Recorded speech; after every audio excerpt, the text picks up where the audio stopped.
bombastic side-eye, criminal offensive side-eye.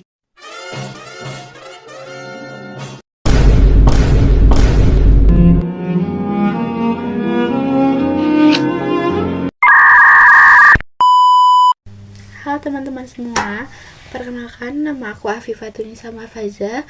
Aku dari kelas 11-7 akan menjelaskan tentang 3 organisasi pergerakan nasional, yaitu yang pertama Budi Utomo, yang kedua Serikat Islam, yang ketiga itu Indis Partis.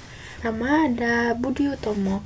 Budi Utomo merupakan organisasi pergerakan awal yang bergerak untuk mencapai kemerdekaan Indonesia.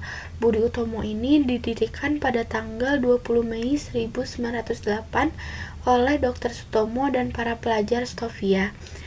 Organisasi ini digagas oleh Dr. Wahidin untuk menjadi organisasi yang bergerak di bidang sosial, budaya, politik, dan ekonomi.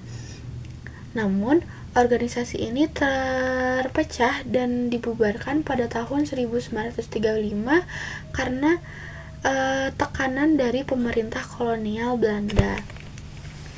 Yang kedua, Serikat Islam. Serikat Islam pada awalnya bernama Serikat Dagang Islam yang merupakan organisasi perdagangan untuk mempersatukan para pedagang batik Indonesia agar dapat bersaing dengan para pedagang batik dari Tionghoa. Organisasi ini didirikan pada tanggal 16 Oktober 1909 oleh Haji Samanhudi di Solo, Jawa Tengah.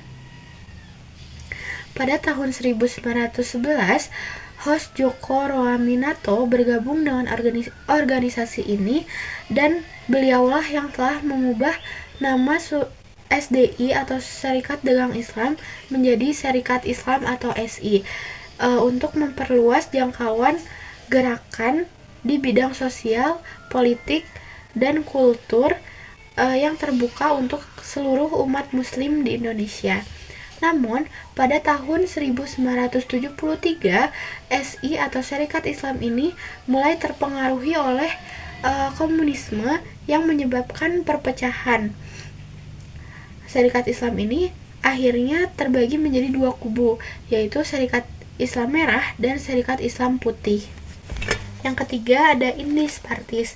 Indis Partis bermula dari kekecewaan Doesdekker terhadap Belanda karena saat itu akses pendidikan hanya dapat diakses oleh orang Belanda dan orang-orang yang memiliki keturunan Eropa, sedangkan masyarakat Indonesia sendiri tidak dapat mengakses pendidikan apapun.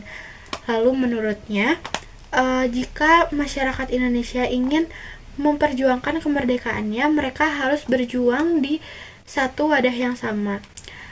Karena itu, Doesdekker ingin membuat sebuah partai politik yang dapat menjadi wadah tersebut.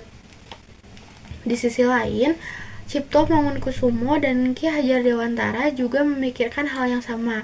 Mereka bertiga dikenal dengan 3 serangkai, yang isinya adalah Doesdekker, Cipto Mangunkusumo, dan Ki Hajar Dewantara.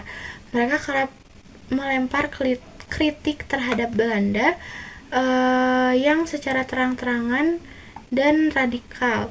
Lalu, pada tanggal 25 Desember 1912, Indis Partis berhasil didirikan oleh 3 serangkai. Namun, karena organisasi ini terlalu radikal dan terang-terangan, akhirnya Belanda membubarkan organisasi ini dengan memberikan hukuman kepada 3 serangkai, yaitu diasingkan ke Belanda di tahun 1913 di bulan Agustus. Oke teman-teman, mungkin segitu aja dari aku. Bye-bye.